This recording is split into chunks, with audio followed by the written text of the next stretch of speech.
आम संस्कृति में वृक्षर अवदान अतुलनीय। धरणी मार सुरक्षा पाई समस्ते अन्यून गछटिए लगाइबा उचित।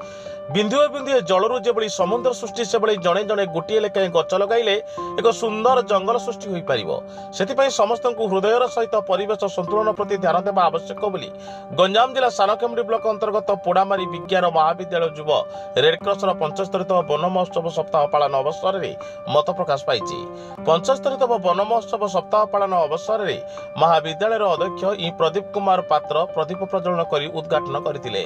एही कार्यक्रम में चंद्रगिरी वनांचल पदाधिकारी विजय प्रकाश बुड़ मुख्य अतिथि भाव में जोग देथिया बेले गजपति जिला वन्यप्राणी संरक्षक अंतत रामकर मुख्य वक्ता भाव में जोग दे परिवेशर सुरक्षा और जीवजगत रक्षा परिवेश संतुलन गछ लगाइबा एकांत जरूरी बोली उपदेश देइथिले। एही परिप्रेक्षी में महाविद्यालय परिसर में शताधिक वृक्ष रोपण करने सहित महाविद्यालय कर्मचारी सुरेन्द्र बेहेरा रामचंद्र गौड़ अशोक कुमार पाड़ी रंजुबाला प्रधान और मधुमिता दौड़ी को यह क्षेत्र में उल्लेखनीय कार्य उपढौकन दे सम्मानित करा।